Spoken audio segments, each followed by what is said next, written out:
Greetings, Patrick here. It's time for the mighty IFC MidKnights once again to gather around the round table. Tonight's movie that we'll be talking about is from 2024. I know I got a recent one, right? The movie we'll be talking about today is from 2024. It is an Irish horror film called Oddity. Wow. Oh yeah, that's a great. I just drew it. I didn't That is have it. great. You did a Hell, good you job. got, you got it down right. Look at that. Look at that. That's awesome. You can see in his Uh-huh. eyeball in my eye. Dude, that Don't is look into that my is that head. is you know what? If you could you should make a model the size of that, like a kaiju size, and then ship that to Ben. I got some clay. That could be what was the creature? What was the one Japanese kaiju movie where they had the statue that it was like the warlord statue, and it was just like they made three of Yeah, them. You know what I'm talking Space. about? Yeah, fuck. What's the name of that? I Um, own it. I never watched it. Damoju or something like that. Yeah, something like that. I Yeah, picked it up and I still haven't watched it, dude. yeah, I remember that. I remember seeing that. They didn't come out very much at all. Hey, Suzanne, I had a feeling Suzanne was going to make it in today.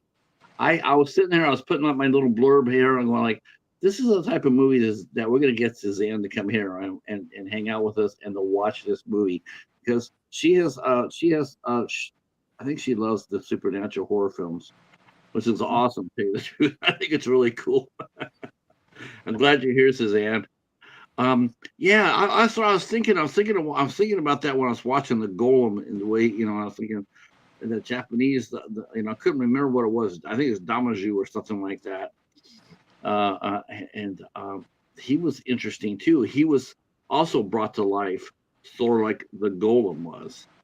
I think he was brought to life basically, or King Caesar, right? Wasn't King Caesar brought to life by the cries of the people? Yeah, there's a lot of retribution statue monsters. Mm-hmm. So let's get everybody's first impression of this movie. We'll start with Haas and then go to Mary and Ben. What did you guys think of the movie? First impressions. Yeah, I really enjoyed it. The atmosphere, it sets early. Uh, that sense of dread, not knowing, you know, what's really going on. If who you can trust. To, the way things start out and the way as it develops, and you learn more about this as you're talking about the golem and the way that's going to be eventually used. And it's just very unsettling to me on first watch. So, but I really enjoyed it. Yeah, definitely creepy and creepy feeling, creepy music, and Mm-hmm. that creature. Is it a Yep. mummy or is it like the wooden Indian in Creepshow? It's like the It's wooden Ew. Indian. Golem Yeah.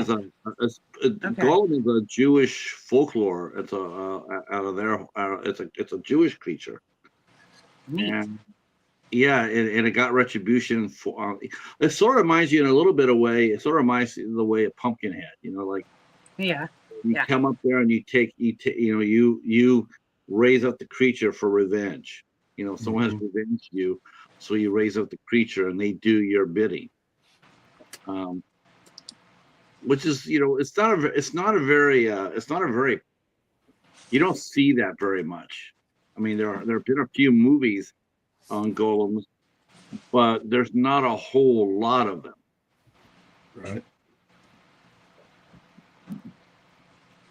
Do my Um, bidding, Scotty. Do my bidding. Oh, Strong. nice. Ooh, I liked Oddity a lot. This was my second viewing of it. me too. And the Nice. first time I watched it, I really liked the atmosphere. And I agree with Hoss. I like that setup with the one-eyed dude. Mm-hmm. Like Yeah. and then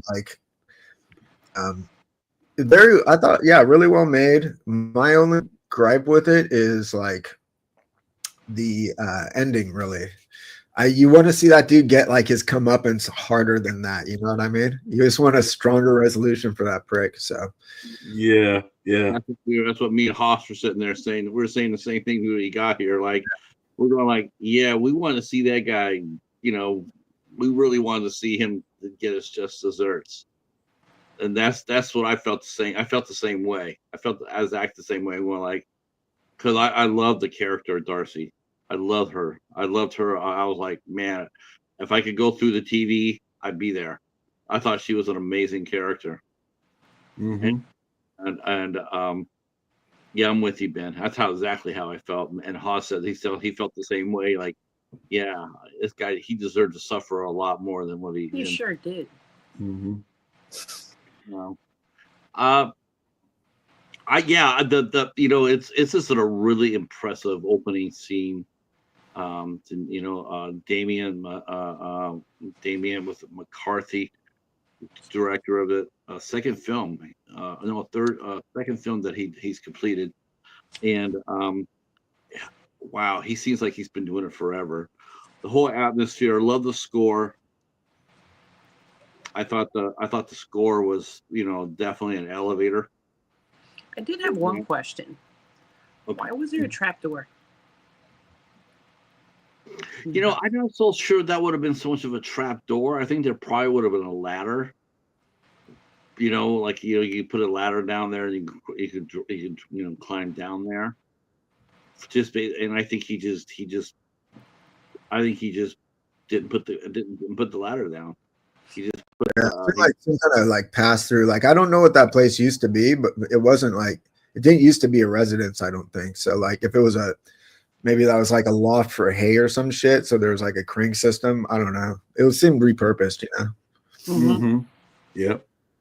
That house had a personality of its own, though. I mean, as soon as you get to the house, as soon as they drive to the house and they get out, the music being what it is, and the house is a star instantly. So you see that house, you're going like, man, this could be all sorts of shenanigans going on in this place. I like that door. Mm. Oh yeah. Yeah. A little peekaboo. Before we get into the movie itself, but man, I don't know about. Who would ever thought? I mean, it's really strange. It's like when we talk about houses and haunted houses or houses being used for shenanigans. Man, that house set the table. I mean, probably because of the music itself. But I don't know about. Did you guys feel really unsettled throughout the whole damn movie watching this movie? Yes. Because the house is so weird. It's definitely a weird house. It's either a trapdoor, or, like he said, throw hay bales, or it just had a. Didn't you feel that too, Ben? The house is just uneasy for you. I think most of that was sound design. I think there was just like always this low droning, like sort of dissonant sound happening, What a masterful score! I mean, to do that, to set the house up like that. I mean, it just, before you sit there and say, "Don't go in the house, don't go in the house." You know what? I wouldn't even be there to even say that. I'm gonna be down over a pub and having a Guinness. I'm not gonna even be at the house going like, "Don't go, girl, you're in danger. Don't go in." I'm not even gonna be around that house. That house. That music, that house, just man, it was great atmosphere. So the movie itself, we find a doctor and his wife are I'll see. modeling it or something. It says she loves that in scary movies, the low hum. Yes. I was actually paying attention really sharp to the score of this movie, because I really did not want any strings to it. I didn't want any strings to the music, because I already had that with the Dark Song, and I didn't want him to go back and revisit that territory. So when his music came on there and that low hum and that different sound, I was very energetic and very excited for it. yeah, I just didn't want to see the same. I didn't want to hear the same type of music. It's an Irish horror film, so we got to put a lot of strings into it. You don't have to do that. We see the we see the the house. We see the doctor and his wife are moving into they're moving into this house. It's a big house, and it's not that far away from the doctor's workplace. He works at a mental institution, and his wife is her name is let's see if I can say this right. Danny. Yeah, probably like Danielle. Yeah. So Danny and Ted, they're a young couple, and they're working at the house trying to restore it and whatnot. And the doctor is working at night. The wife's unsettled because the house is, it's a big house, and all sorts of creepy noises going inside there, and she doesn't really want to be there alone. And so she puts a pressure on her. She's not happy with it. Then she's got that camera that takes pictures when that notices any movement, I guess, wasn't it? It seemed like she was doing like a time lapse. Or time lapse, yeah. Yeah, so just like periodically every whatever the interval is she had for it would go off. And it was triggered by motion. Because I don't think it was, because there was a lot of like, remember when she's looking through the pictures, there's just like nothing there.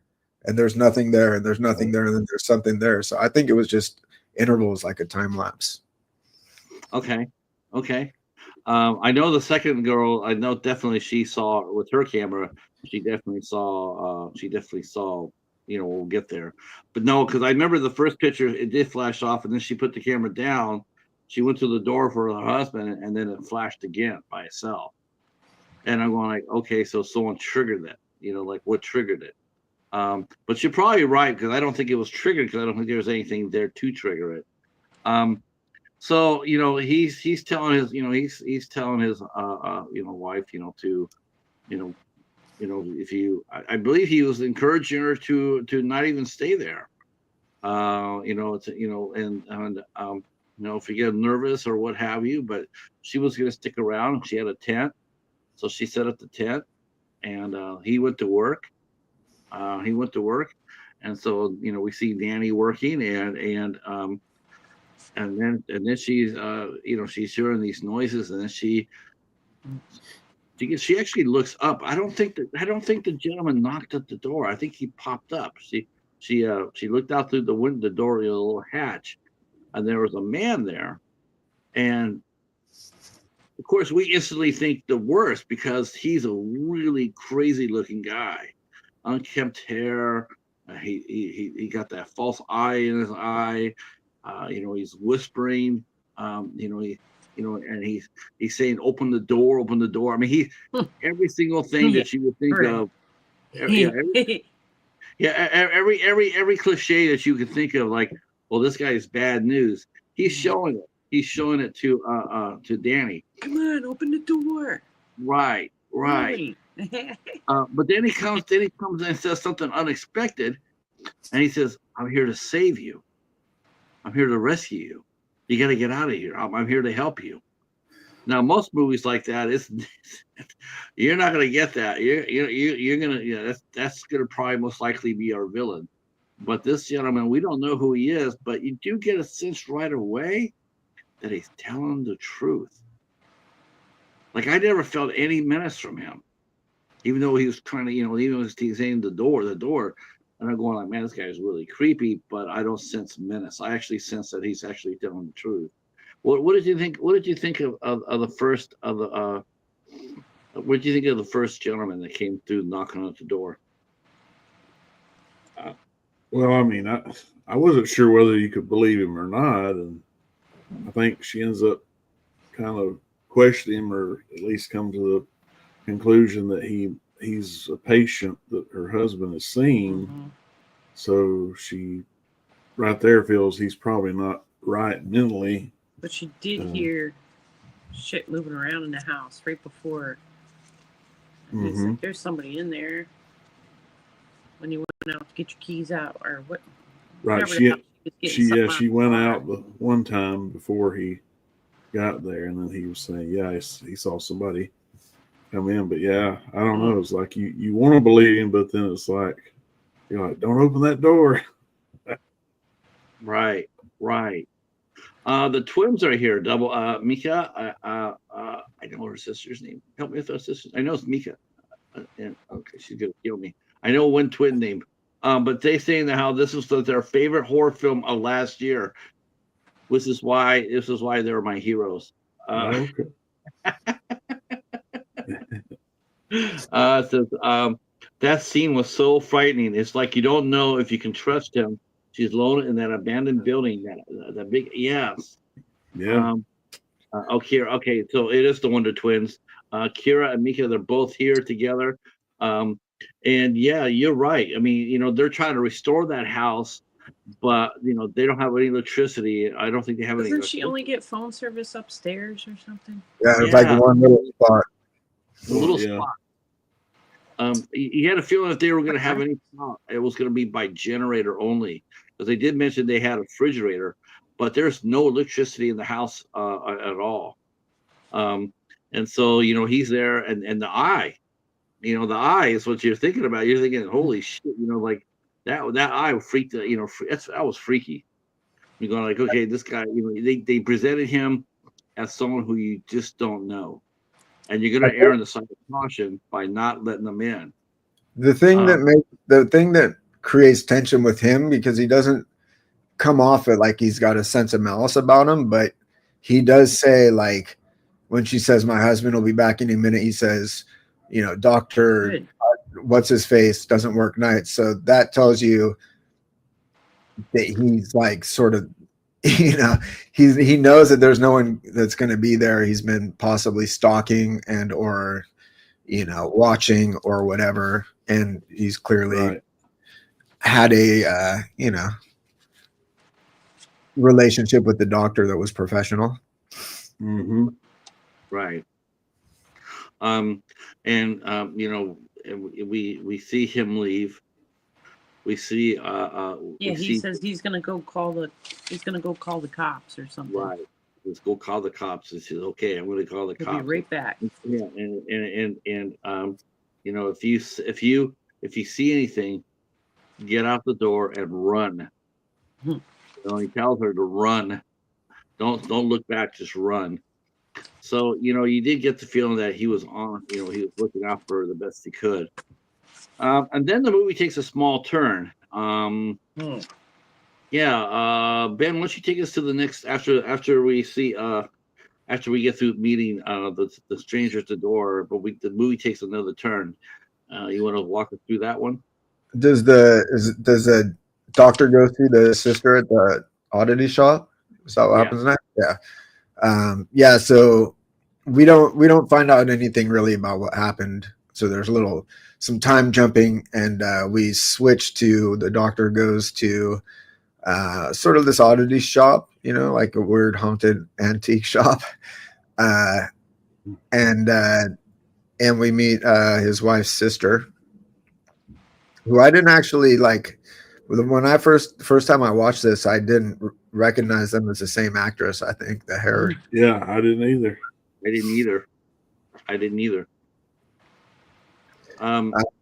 So then we get introduced to the sister who is unsettled about everything, and we find out that she's got look and don't touch the stuff, right?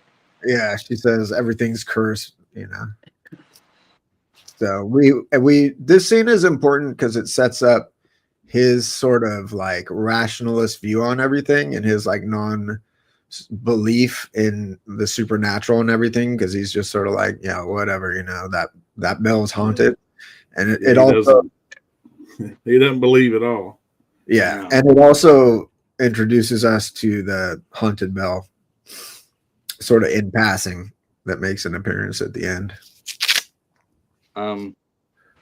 So the actress name who plays her, Carolyn Bracken, I mean, you're right. No, I didn't recognize her at all either, and I gotta definitely say this is one of the best performances individual performances that we've had on the Midnighters. I just loved her. I loved her a lot. I just really, maybe it's just me or whatnot, but I felt instantly connected to the character. Mm-hmm. It doesn't happen. Is it her shop, or like Yeah. was it her mom's shop? It was her mom. Oh yeah, It was Okay. it was her mom's shop, but she took it over. But that's not her sole income. Her sole income is from readings of Mhm. people, Okay. Yeah, stuff that's that right. she touches.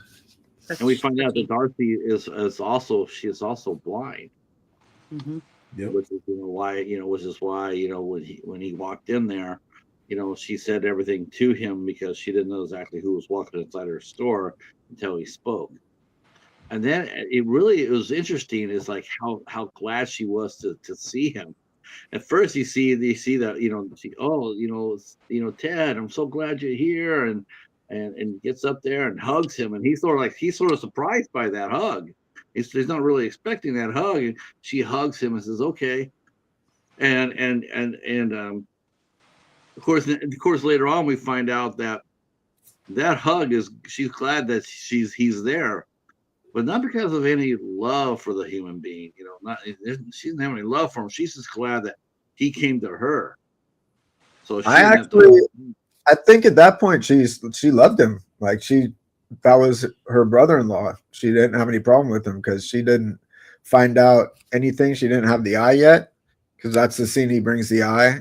And then Right. later on when she confronts him, she's like got a wedding ring in front of her. So that led me to believe that she had his wedding ring and was able to see his sort of role in everything. Well, so that was his wedding ring. Okay. That's my guess. I don't Hello. expressly say that, but I think at this point she doesn't exactly have any issue with him. It's not until he's there to deliver homeboy's fake eye, right? So Yeah. it isn't until she sees like through his eye, some stuff that she realizes. Well, I think when he says him and Anna are fixing up the place because she wants to come because it's been a year to visit, and he was like, well, I don't know if Anna wants you to come. And she's like, Anna, who's this chick? So a year, I guess, anniversary of her death Right. or something. All right. Glad to see everybody coming in tonight for tonight's show. We got 7 in the house. Corey, welcome on in. Sin from Sin's Corners here. Sin is actually she's actually an ISC fan. Getting there, getting more into ISC. Yeah. the more disciples, I mean, the more friends we get, the more friends we get. Yeah, though, do you feel like, I guess maybe she did maybe has some feelings toward, I mean, like, okay, it's my brother-in-law, but I still didn't really get, like, she did hug him, but I still got the sense that like, I don't know. I don't think they were really close. No, But that's what I'm trying to say. I was going to say, I don't think they were that close, because I think she has suspicions from the get-go. Well, he brought her the eye, so that was going to make her happy. Yeah. She I thinks think that's the murder, and that's it. Yeah, the feeling I got was not that they were close or that they had like a tight relationship, but she was, unresolved on her sister's death, and like him there sort of was like, a good thing for her. Like at that point, I don't think she had any problem with him, Right. So what and you're right. I mean, she did tell him, she'd come out and visit him, and I don't really, he sort of let that go right over his head, because when no, he says come out and visit sometime, just like how people say some shit and don't mean it, and then she showed like, I'm here, dude. He just said it. He just entered empty words. He didn't expect her to actually show up. He was thinking maybe months down the road. Yeah, but sure, you're welcome. And she tells him about the haunted bell too before he leaves. Yeah. Mhm. You know, Yeah. about the bellboy and He does. He does. He rings does. bell and he comes and does he kill you or what does the bellboy do? Yeah, whoever rings it, he's gonna take you out.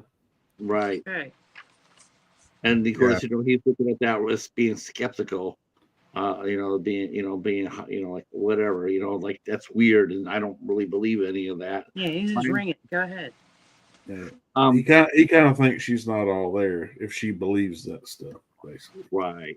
I mean, his mind can't accept the fact that it could be. He's looking at everything scientifically, and And he does issue he does issue the invitation, but like it's just words. He doesn't really realize it until she shows up, and all of a sudden it's like he's surprised. He's like, well, oh shit, oh, well, he said to come on out. Well, like he said, I mean, maybe come out, after we get the house fixed or something like that. Yeah, I Like, mean that would probably make sense. A little more Um, presentable. But they had a toilet and they had a bedroom and and we meet Ted's girlfriend too. Ted's girlfriend's there at the house, and she's helping him repair it. They're restoring the house, and that's Yana. And she's Ted's girlfriend, and she also works for a pharmaceutical company, so she's in the medical field as well. And so she doesn't really she instantly doesn't like Dark.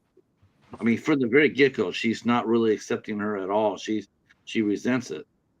And then she comes in, and she didn't hold back.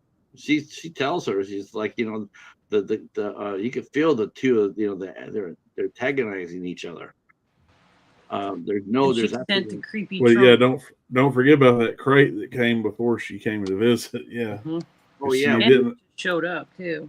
Yeah, didn't understand why she was sending stuff to their house.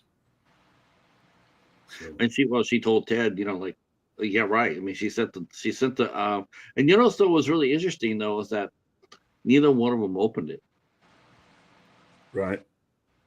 That I thought was like strange too. I'm like, wow, wouldn't he sort of like, wouldn't he like open that? Because I'm sure it got addressed to Ted.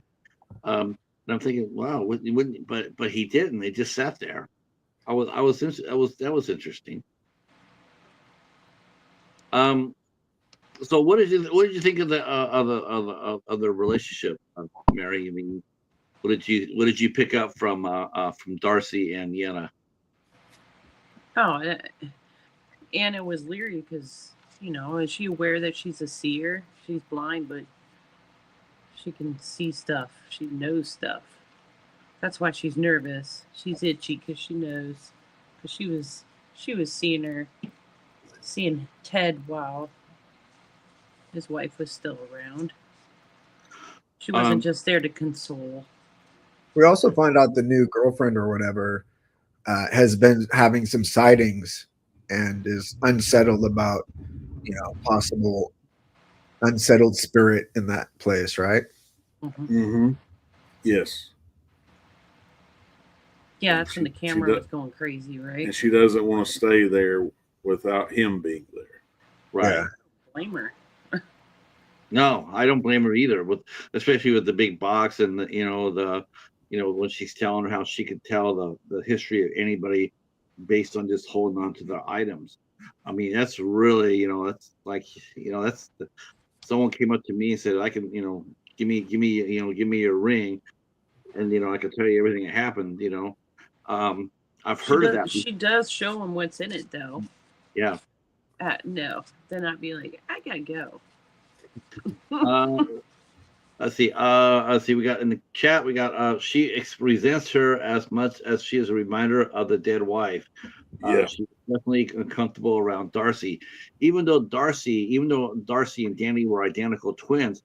They in fact were very different. As Darcy was blind, Darcy has short blonde hair. Danny had vision, and she also had a long dark brown hair. I mean, they really didn't look alike. They really didn't have any tendencies like you expect from identical twins. So it really was a case of the opposite. I mean, Darcy was not everything that Danny was not. I'm guessing she didn't want a part of the Curiosity store with her sister. Well, I feel like we didn't actually find out too much about Danny, to be honest with you. Right. We Like, did. we get Yeah. Yeah, we get the. I got the feeling that they both were from like sort of this mystical background, you know. Like, I had no reason to believe that Danny wouldn't be superstitious or believe in the supernatural or anything like that. I mean, I guess you could be right too, because to me, it's like you would think that Danny would actually had said, I'm not going to stay here in this house by myself. But in fact, the matter is that she did stay. She was leery and she was cautious, but she wasn't afraid. She wasn't like heebie-jeebies. Right. Like she didn't scream her head off or yell or anything when she met the stranger. She was just like, okay, I'm wary of you. So you're probably right. She probably did have some beliefs in the supernatural. To me, it's like she got the same vibe as her sister did. She wasn't afraid of things that go necessarily bump in the night. She was cautious, but not afraid, and I think that's important.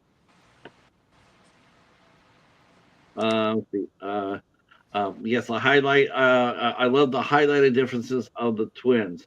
It is very true that you share similarities, but are two different people. Wondered if one's gifts were more pronounced, and that's really interesting too, because here we are. We got a pair of twins in the room, and they're twins. They have those certain twin tendencies. That most of the twins I know have always told me about. They'll tell me about being able to hear the other's thoughts or feel what the other's, the instincts for the other person. You can do that with a sibling, though. Yeah, finishes with your twin. Yes. Finishing sentences. Having a lot of the same things, a lot of the same favorite things. That they both have in common. So it's interesting. But I thought the antagonism at first. When I saw the antagonism between the two, you sort of got the idea that maybe Yenna was involved in it. Like maybe she has something to do with the shenanigans that had happened earlier. But it just didn't feel like that. I mean, it's the first thing you thought of was like, okay, they're both in on it. But then Yenna. Right, but the more she talked, the more she talked to Darcy, though, she was antagonistic. But I didn't really necessarily feel like she was. I don't know. It just didn't. It didn't feel to me like it felt to me like she came in late to the party. Like the doctor said, "Oh, my wife's dead. Come hang out with me." Oh, I didn't know that. Okay, or I did know that, but I didn't know. I just didn't get the same vibe off of Yenna. I didn't get the maliciousness off of her as far as killing Danny. But she was not a very nice person. I mean, at this point, we don't have any reason to believe that even the doctor hadn't. We don't know that there was any foul play. We just know that there was overlap in their relationship, right? Mm-hmm. Well, I'll say this though. I think definitely the seeds were sown because, and I mean that. What I mean by that is, honestly, being married myself, I wouldn't let my wife work in that house by herself. I wouldn't have ever done that. I would have never said okay. I would have never done that. I would have said I'm going to be with you throughout. When I'm not here, you're not here. But I thought the fact of the matter is that he didn't really seem to be too worried about his wife sitting in the house by herself. I mean, to be fair, like they lived there, it'd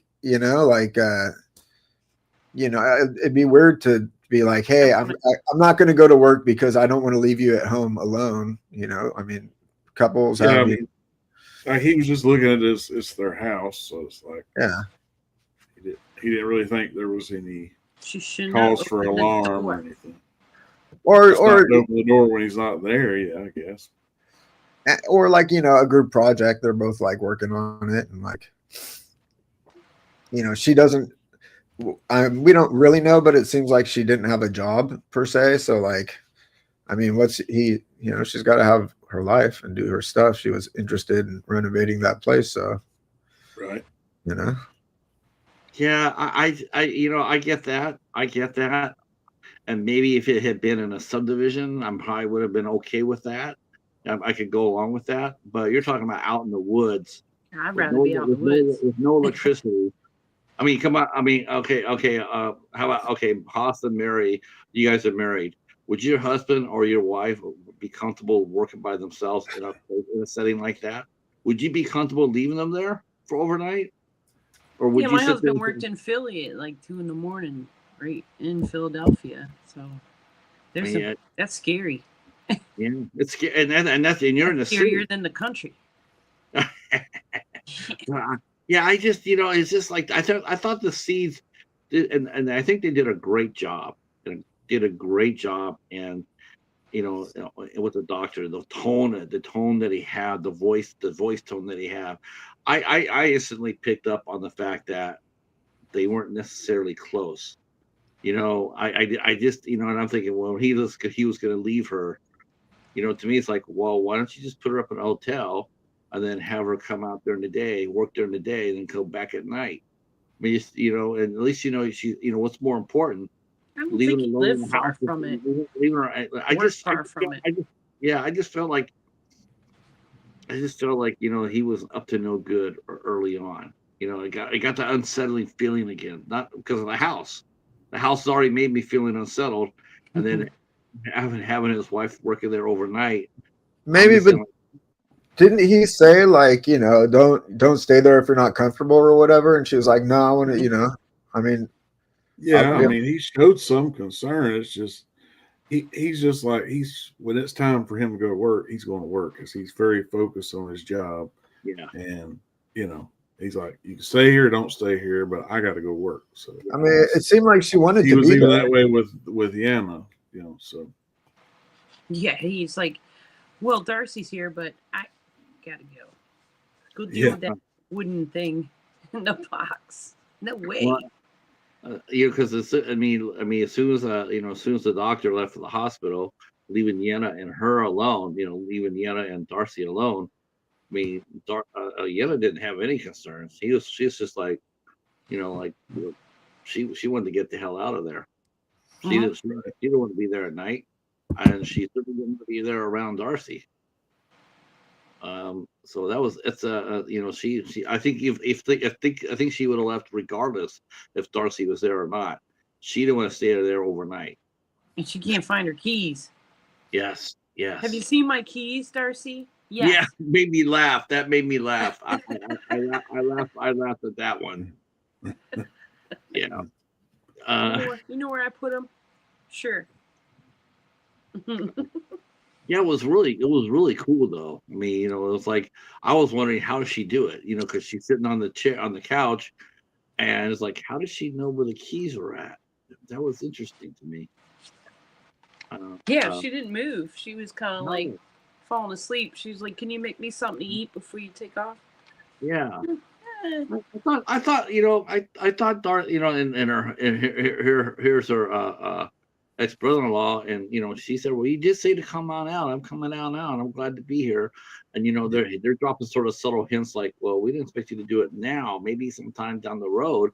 And she's like, oh no, this is a good time for me. This works for me.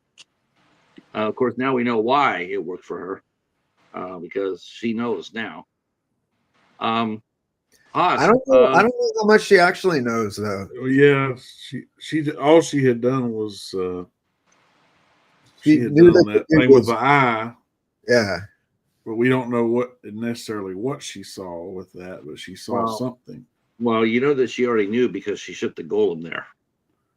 That's the clue. I mean, that's the reason why she shipped it out there. She knew. She already knew. Well, she knew to come back and the creepy thing sitting at the table. Yeah, she knew that she knew what her husband, what Danny's husband had done.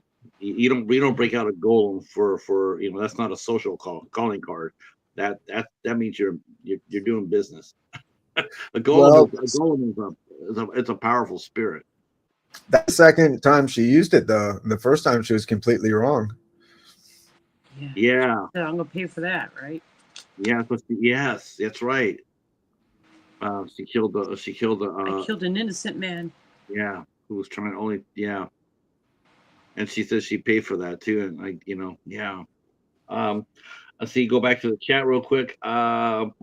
If I were Yenna, I would have just started walking. Forget the keys. Hell hell yes. Exactly right. I got that impression too. That's exactly what she would have done. She would have said, "Oh, the hell with that," Well, that thing sitting at the table, I would have. Yeah. The house I was fine with, but that thing, no, I'm out. Yeah. Well, yeah. So I think when she shipped the box to the house, I think she already knew what was going on, and that's the reason why, like I said, she shipped the golem. And again, and then yeah, go ahead. You want to pick it up from there, Ben? I mean, we got Yenna and Darcy's feuding a little bit at the house. We also see some activity at the hospital too. Yeah, I guess we got the doctor goes back and we sort of see him and that orderly dude, right? We're introduced to what's that guy's name? Ivan, yeah. And he's just basically, I guess we meet him first. They're sort of like playing chess and talking, and then there's a flashback where he meets the one-eyed dude, and he's a complete dick to him. So, like right off the bat, we don't like Ivan.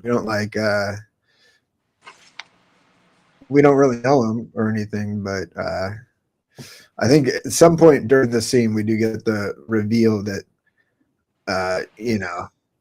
the husband is up to no good in actuality. we also see what's really surprised me. Did you catch this? Where that it seemed like Ivan had feelings for the doctor. Yeah, I thought so too. Did you catch that? Yeah, I saw us looking him up and down. Yeah, he had a thing for the doctor. I didn't notice that personally. Yeah, he was asking like he was almost asking him out for a date. Well, I got the feeling like he was. I didn't feel like it was romantic. Maybe it was. I don't know.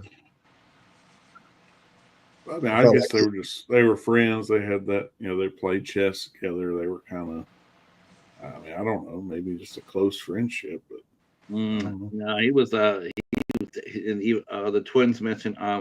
Yes, I thought that as well. Yeah, he was throwing he was talking to the doctor. He was asking him out. He was definitely doing that, and I think that's the reason why that the doctor was sort of able to manipulate him into doing things for him, and the fact I think he probably dangled that in front.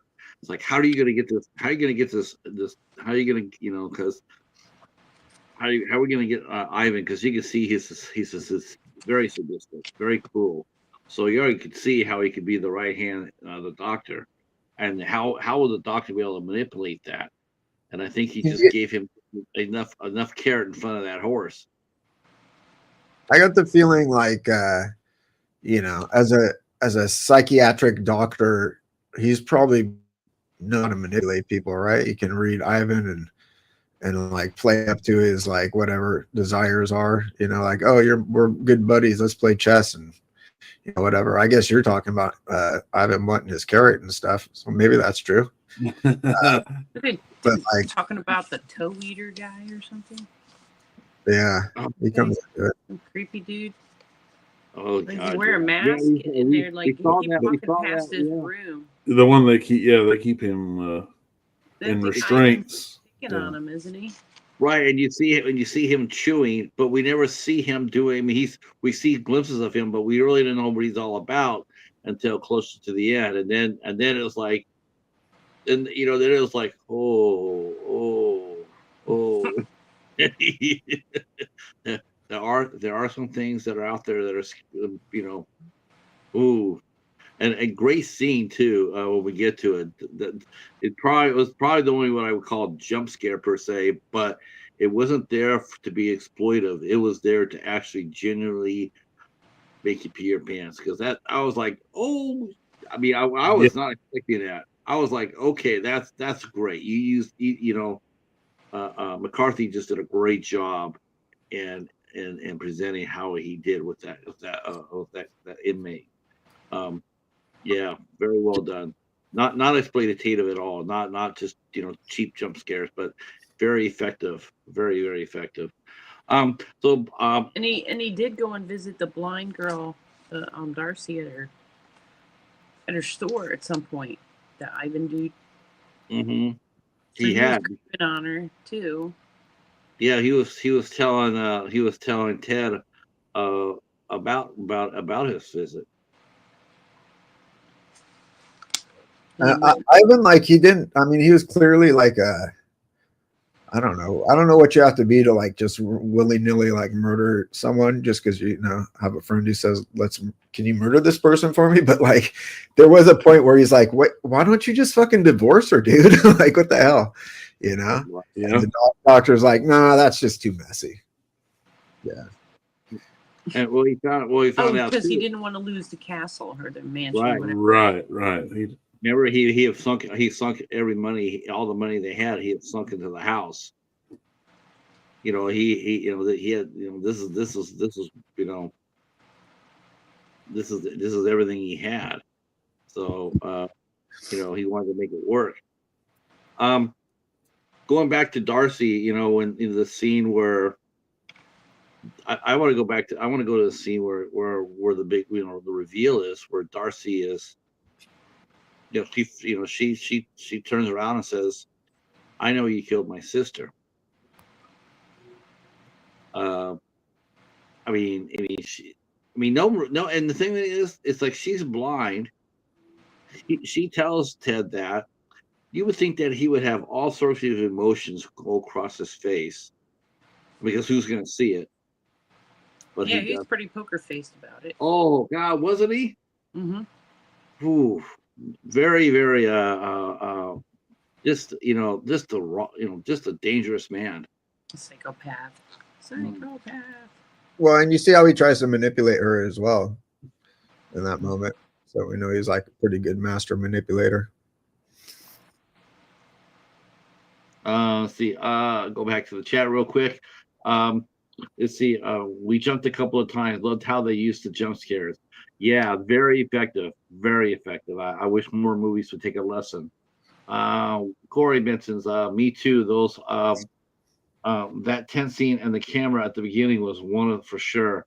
Yeah, that's definitely. I agree with you there, Corey. And when Yana and when Yana is looking down and sees the mummy staring at her and drops the phone, scare the crap out of me. Oh yeah, She dropped. Yeah. She found her phone, and then she looks downstairs and she sees the golem looking at her, and she drops her phone. I mean, that's it for her. She's out. She's just checking out. Well, the head keeps moving. Yeah. Mm-hmm. She's not out yet. Sorry, go on. I was going to say, she goes down to investigate that thing, and when she finds the stuff inside the head, that was what's really like. You got to give her credit for this. As the character, she was actually pretty damn brave. I don't know anybody in that situation that would actually have done what she had done. I don't know anybody. I was in my head and went like, who in their right mind would see the creature moving, see that move, then go up there and start fishing in the head. I was fascinated by that. I was like, who would do that? But she had no problem to fish around the blood, the notes, the everything. It was just like, and I think it shocked the hell out of Darcy too. Yeah. She got up there, she says, put them back. Because I think she was really surprised, because like that anybody would do such a thing. But it was sort of like if you noticed it was sort of like Well, she needed those pieces inside the golem in Yeah, order is that Darcy's tooth and blood? right. We don't really know. I don't know. No, we don't. The tooth, I'm not sure where the tooth came from, but I know the blood probably came from. I don't know. I don't think anybody can speak for the tooth because we didn't see it. I thought the blood was Danny's. I thought the Like, did she picture. just randomly have a vial of Yeah, Danny's? how would she have got it? I mean, I guess they share the same genetic makeup, and to a certain extent. So, I mean, I assume it might have been Darcy's blood, but I wasn't sure. I mean, it would make sense that if it was Darcy's because she's the one controlling it. Mm-hmm. She's the puppet master. She had the pictures and the tooth, but the tooth looked old. It looked old. It looked like it had come, and it could have been her mom's, because her mom had been doing this as well. But that tooth was not fresh. Yeah, I want to see past stuff too. I want to see like the shit that was going on when her mom owned it, and what happened to the mom, and they can make a whole nother movie. Yeah, we'll come to that too, because I mean, you and I were talking before. I'm with you. This could have been, this could have been something more than what it was in that regard, and I wish it had been, because it was such a great concept, and like I said, what a great character in Darcy. What a great character. I absolutely loved her. So she tells Yenna to put everything back. I mean, and Yenna, she's quiet. She's quiet. She's sleeping she's sleeping on the sitting down. She's sleeping. Her back's turned away, and then she's taking things out. She looks up there, and then like I said, using the jump scares very effectively. She looks up there, and there's Darcy standing looking at her, saying, "Put those things back." I was like, "Oh shit, you got busted." How did it's like you got caught, and she put them back. Yeah, I might have said, "Fuck you, lady." Like, what the hell? Are you doing? Yeah, that's the thing too. She actually put them back. I might have said like, didn't you just mail this to give to us? Like, what the fuck you telling me what to do with it? Like, I thought they were party favors. It's a pinata. Yeah, I thought this was like some cranberry juice. Let's pack some dirt in there and grow some flowers in his head. They reminded me of like bowling ball holes, so maybe like some kind of sport. Yeah. Let's see. He doesn't really believe in her gift. Very mocking and manipulative toward Darcy. Yeah. He was, like he said, it's science and logic. That's what he believes in. Yana was brave. Yana was brave. We were like, "Girl, get out of the house," but she was brave. It's but she had actually she hit her peak. She found her keys and she bailed. Yeah, they were in the trunk. I like. Right. She was like actually like a. I mean, you're sort of set up to not like her because there was overlap. Like she was seeing a married man, but like by the end of the movie, like. She leaves and she's like, "Fuck you, dude! Like, stop calling me. Leave me the fuck alone, you weirdo." So, like, Yenna was a. Well, I mean, they were all the characters in this movie had something to say. And a lot of times in a movie like this, that gets lost. We get so focused on everything else in a horror movie that we don't really we don't really appreciate like when someone we're always quick to say, well, they didn't do a good job of developing characters, we didn't do a good job of developing scares or whatnot. We always notice that it's rare that everybody sits there and says, I really liked how they developed the character. I really like how this character played, because it came across as believable. Everybody in this movie came across as believable, even the crazy guy. And you're right. I ended up liking Yenna. I thought I respected her. And I just think that I think there was. I think she. I don't know. I think anytime that she would have to marry somebody, and their spouse have been killed, like murdering somebody, like, oh, yeah.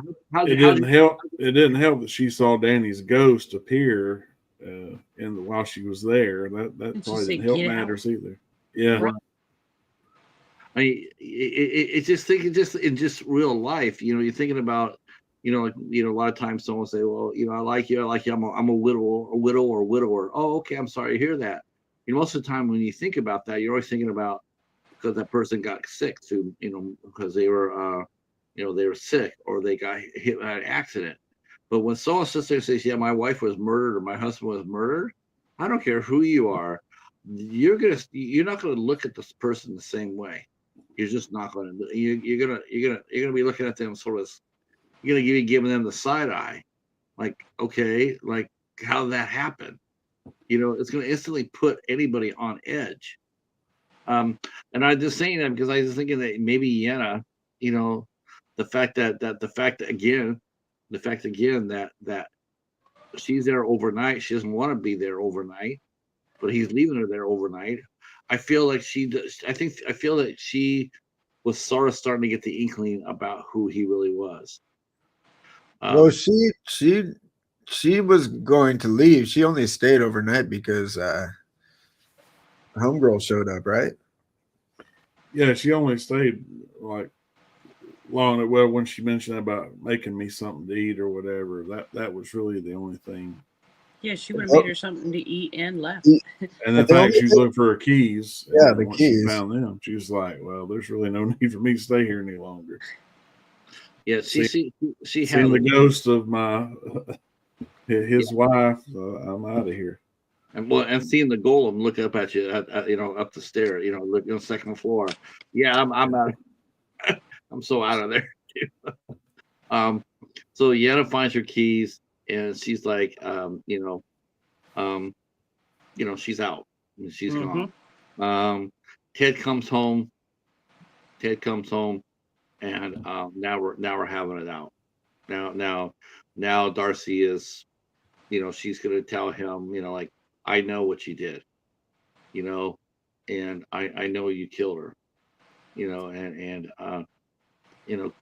credit to the doctor, he played it like, if we hadn't already known that he had already done it, we wouldn't have known because he played it right. He says, I know you're stressed. I got the police detective here. I'll call him up. You can go over to the testimony. He can get together with you tomorrow. You can go through all the facts and everything. I mean, he played it right. Like if he would have told me all that, like, hey, I didn't do that. If you want to talk to the cop in charge of the case, you're more than welcome to do so. We can make it happen tomorrow. Just like Ted did. It would have put you at ease, because he didn't come across as menacing like right away. Like, oh, so you discovered me, huh? Well, I'll fix that. But she, well, from my opinion, she had his old wedding ring that she had used with her vision to see just how big a prick that dude actually was.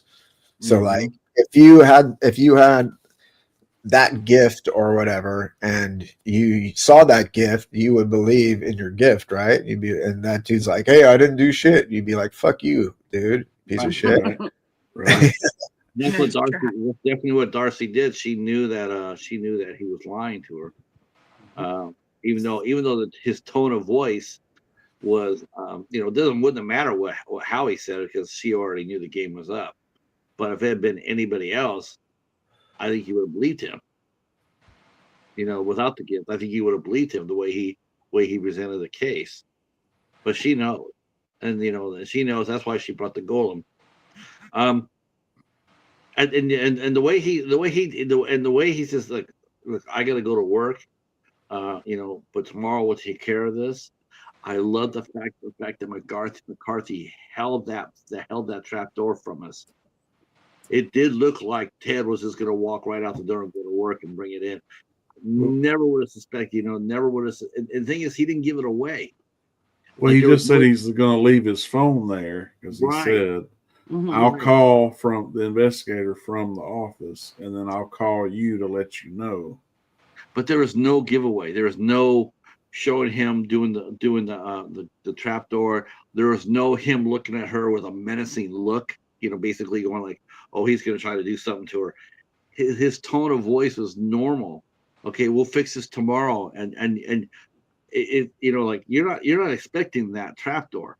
He's just leaving. I love the fact how he hid that from us. I thought that was, like I didn't see them come until she literally took the step down, or until Ivan got there. Until Ivan got there, but until then, I thought he was gonna be, he was gonna play it straight with her. And then he goes up there and tells Ivan, "Hey, this got to happen again. Because I got everything invested up there. I can't afford this." And Ivan, being that he loves the doctor, he saddles on up, and and the thing is, the funny thing is that it was actually the perfect murder. All he had with that trapdoor, all he had to do is just, I don't know how that happened. It was an accident. So Ivan gets there. Or the phone rings. He calls Darcy. There's my phone. Go get the phone.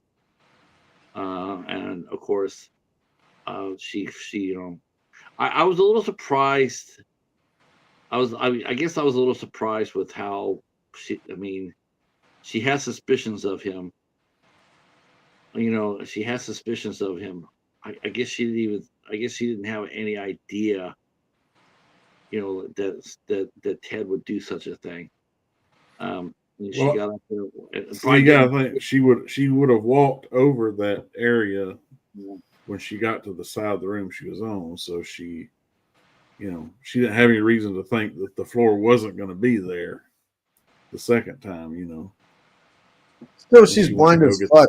You would think. I don't know. I wouldn't walk around all willy-nilly if I was blind, right? I'd have like a cane or some shit or something. Yeah. Right. I guess that's why, because you don't want to fall through trapdoors. I think that's why she didn't question us, because when she initially walked up there, she had to walk over where that was to get to that other side of the room. So she already knows that, well, there's nothing there to obstruct my, but. She did a dog like in Suspiria.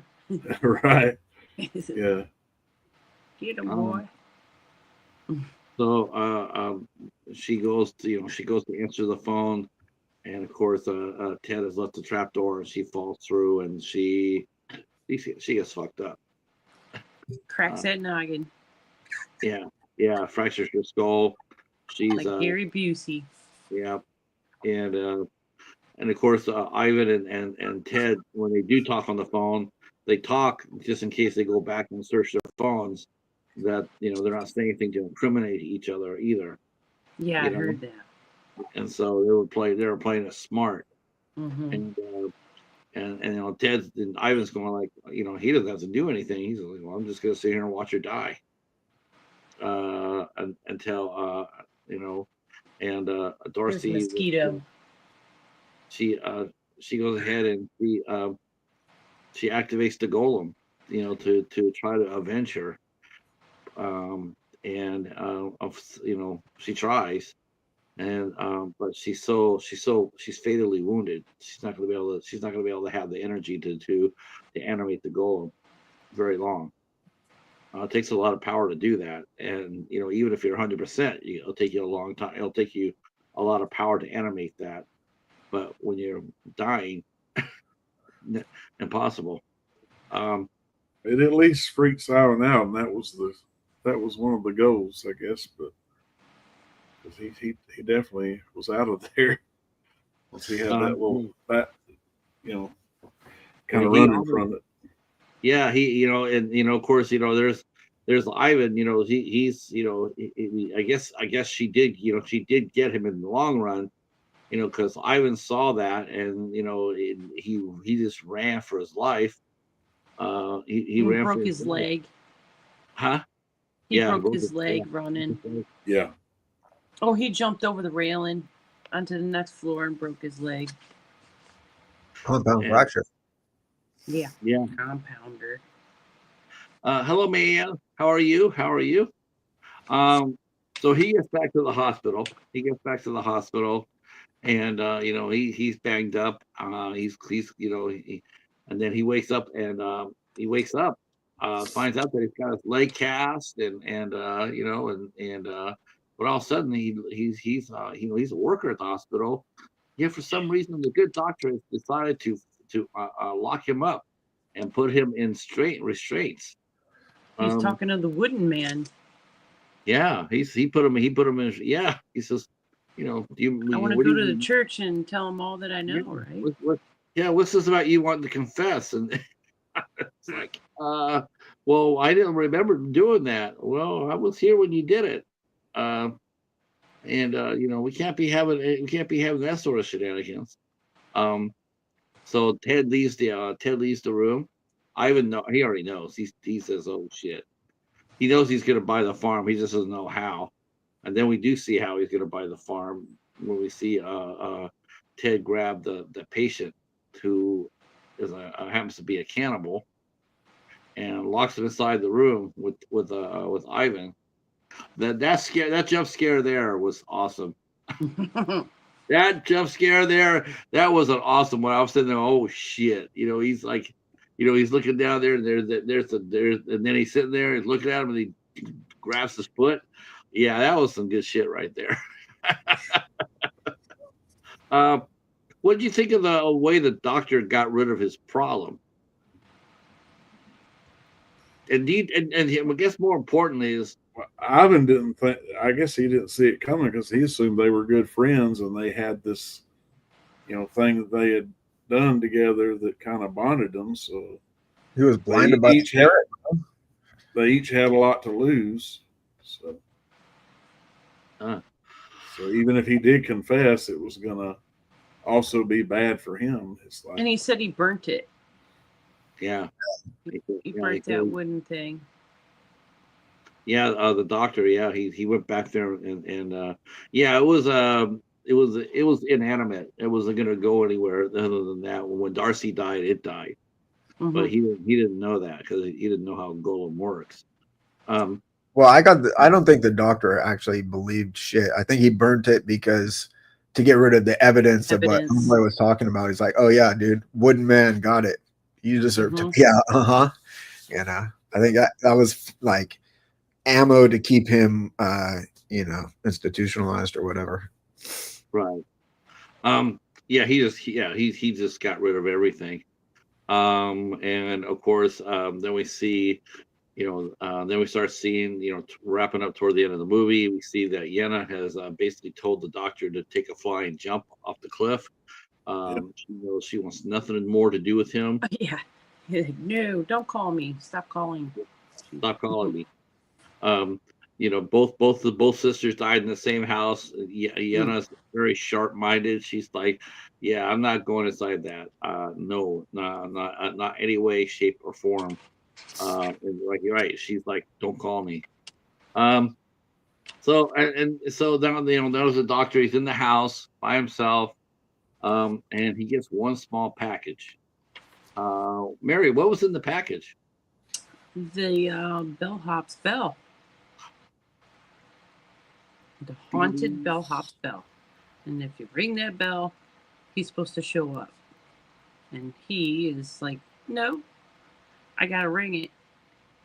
So he rings it, and because he doesn't believe anything's gonna happen.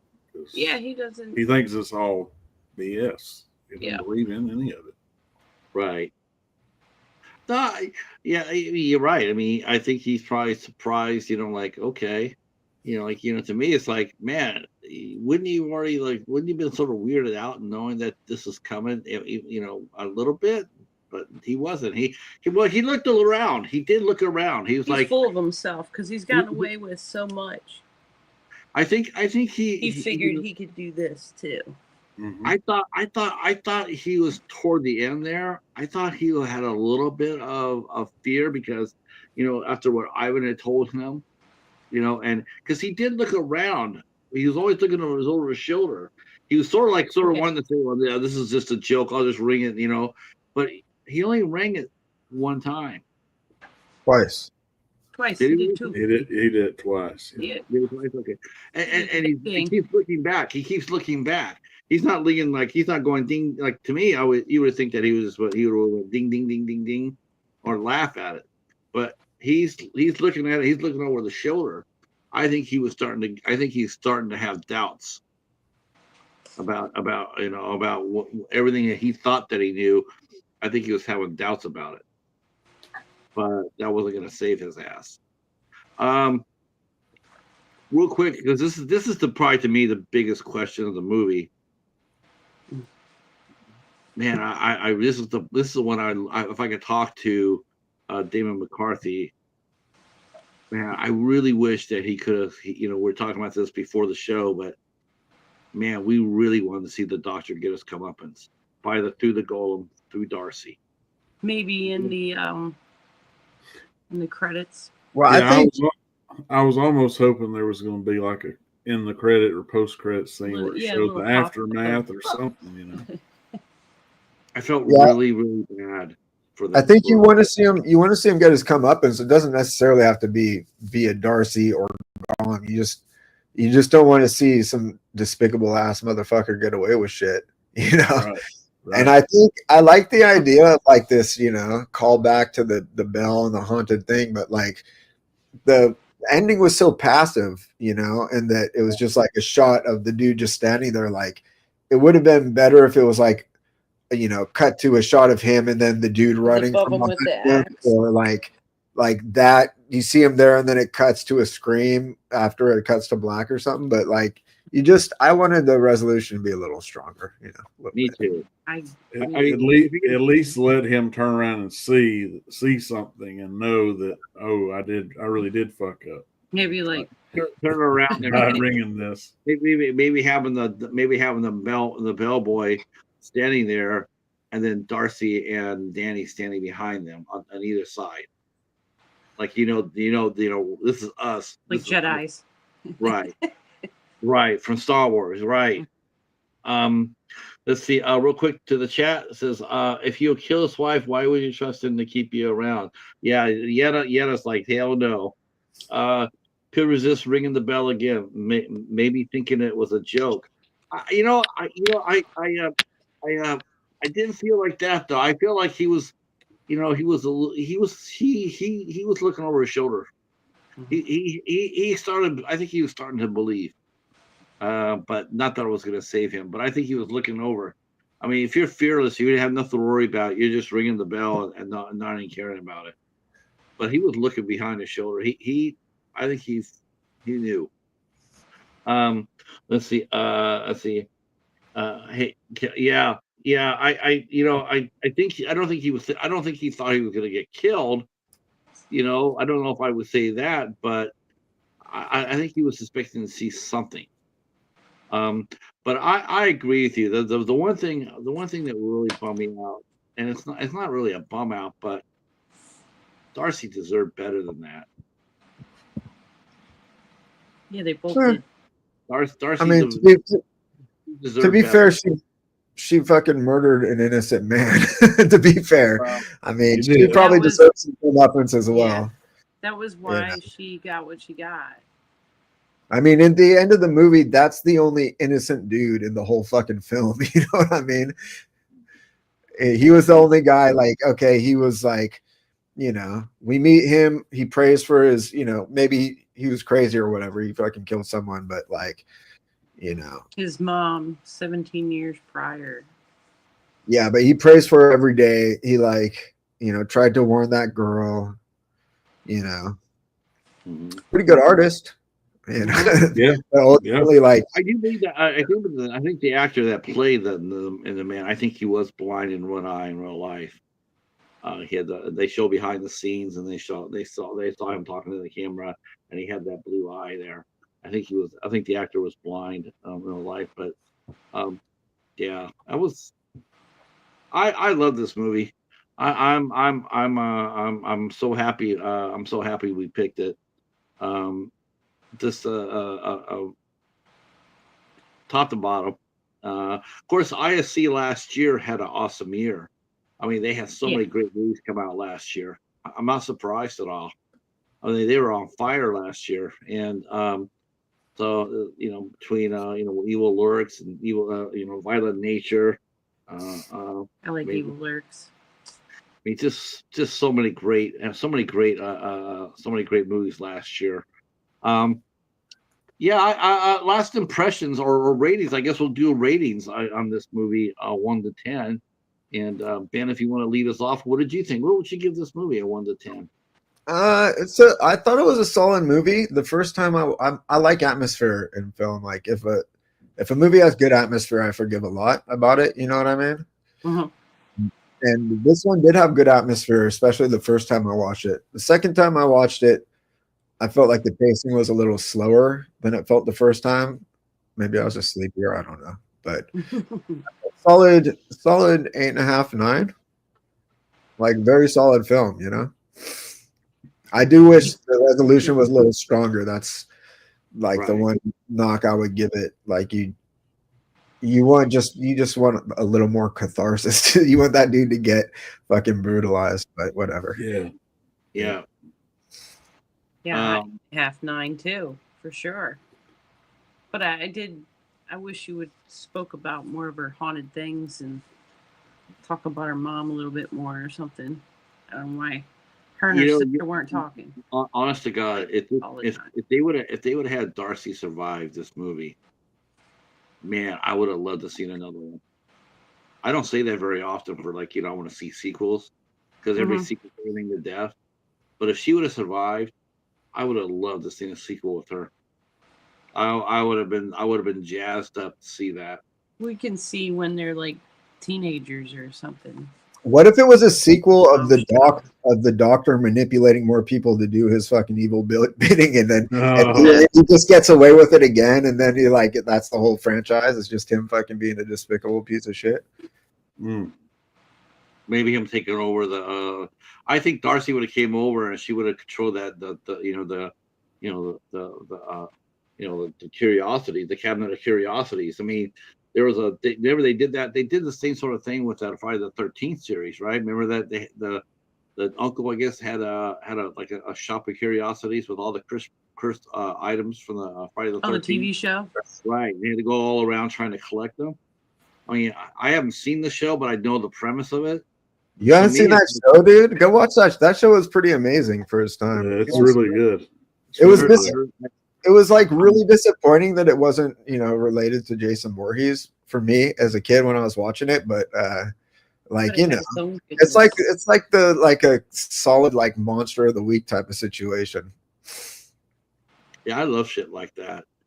I just would have been really cool to see her, either that or so she's blind, that she gives the right item to, people come to her for help, I'm this is happening to me. How can you help me? And she gives them a piece, an item that could either help them or curse them, depending on, on what their heart is.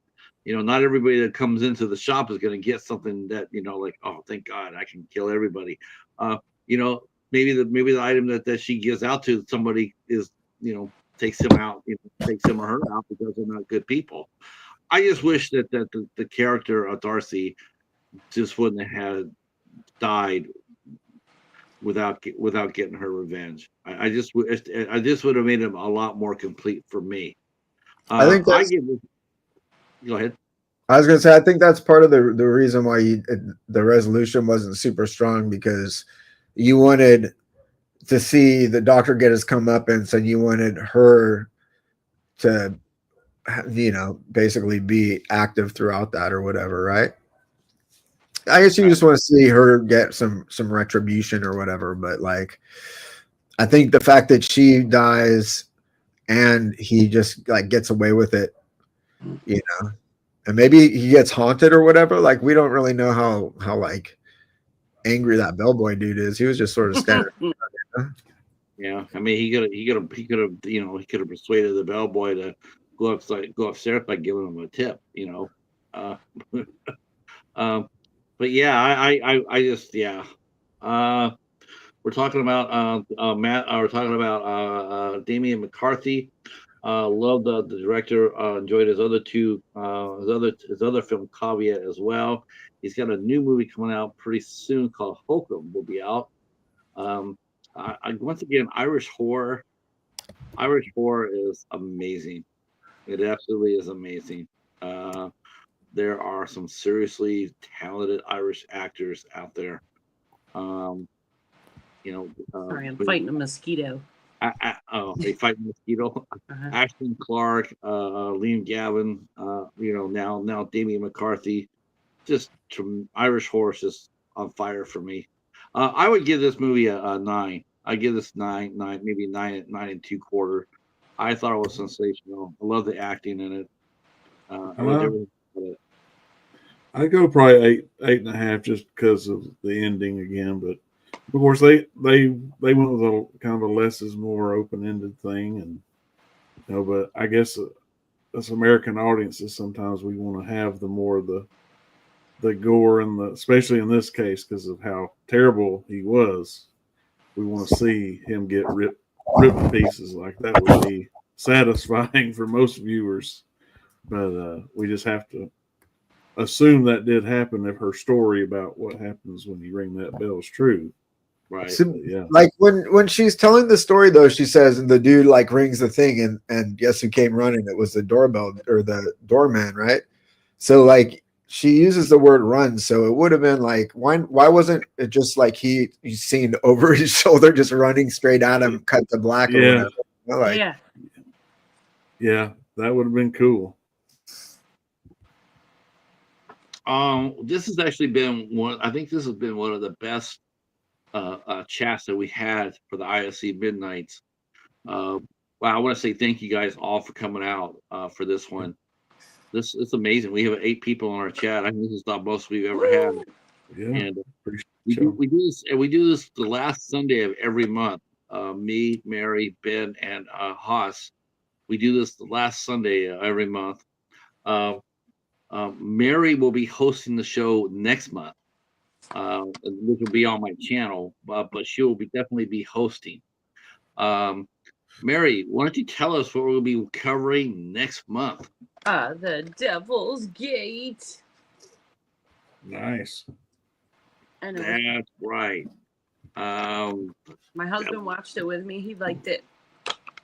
The Devil's Gate. This is a fun rated? Rated R. Oh, definitely. Is it R? Yeah. Oh yeah. 94 minutes. So this one this was really cool. Again, it goes to the IFC format. Even though this is like a low budget movie, but this has stars in it. It's action packed. It has stars in it, including a rare acting performance by Jonathan Frakes from Star Trek: The Next Generation. I got to be honest with you. When I saw this, well, I was going to get it anyway. But when I saw Jonathan Frakes as being acting, I was sitting there going like, I don't think I've seen him do any acting in literally years because he's a director now. He directs and produces movies and stuff. So he does not really do that much. So I was really curious. This is a banger. I got this at the Dollar Tree. Yeah. I remember when they used to have movies and stuff. Good stuff. Back when Dollar Tree was cool. Yeah. No more. Let's see. Thank you so much, Tina. We really have a ball doing this. We have a playlist in case you have not, if you have not caught up on any of our shows. We even have cover. I don't think we covered the second one yet because I haven't found it. But we even covered the Human Centipede on the show. That was a good conversation. That was really good. That was a lot of fun. God, that guy's creepy. Oh. Deep dive, yeah. But I can tell you right now, we still got to circle back. Because I want to do a movie that I did not get a chance to do last time, but I can now, and I really, really, really, really want to do it. I want to talk about Hunter x Hunter. Wait, we already. Oh, you missed that. Did you miss that one? Is that what happened? Yeah. I had a Blu-ray, but my Blu-ray player wouldn't take it, so I had to sit outside. I had to sit outside the cool kids class and watch. That was a good movie. That was a real good movie. But we have about 40 or 42 movies in our catalog. We've been doing this for quite a while. Me and Ben, we've been here for the beginning, and then Mary and Haas have joined us. We've been doing this for quite a while. The 27th. So, and then as soon as Mary's done next month, it'll be back to Haas, and then Ben bringing the noise. Definitely look up Haas, man. Okay, let me ask you this, because since we have a crowd here, what has been your favorite movie that we have covered? What has been your favorite movie that we have covered? I mean, if you had to recommend a movie to the folks in the chat, which movie would you tell them to watch and review? Our House. Okay, that's a good one. I enjoyed watch it with your kids too. I enjoyed our discussion of the Late Night with the Devil. That was a good one. Oh yeah. That was great. Are you talking about discussion or film? Both. I think mine probably be the Maniac remake as far as movies. That's probably my favorite that we talked about. I think it's very interesting approach. Yeah. We inadvertently chased away somebody with that one. Yeah, he was kind of a cripple. Who would have known? Who would have? I would have never guessed that would have happened. Like, yeah, this is too much. I'm out. But yeah, if you're talking about just movie wise, that When Evil Lurks, man, because it's yeah, there's no happy ending in that movie. No. I had to put in my spiritual sequels, but for me, it's the movie that Ben Haas picked, The Den, and then for me, it also would probably be right behind as Bound to Vengeance. I watched those two back. Yep, they're both good. Guys, I gotta get run into the grocery store before it closes. Okay. All right. I want to thank you guys. Go ahead and go, Ben. Thanks. I want to thank everybody in the chat. Thank you so much. Bye, Ben. All right, peace. Bye, chat. We will be Bye. say hi to our boy. Thank you guys all coming out. We'll be back here next Sunday, or next Sunday, on the 27th for Devil's Gate. We hope that you'll make it. The banner is already up on my channel, so if you hit the notify button, notify me when we go on. You'll get a notice. Already put that out. And then I'll also put the one out when Ben lets me know, when Haas lets me know when he's going to be doing his. We'll put that out as well. All right, boys and girls, that's it for us. Thank you again so much. And we will see you guys. We'll see you guys soon. Take care, everybody. Take care. Have a great night. Peace.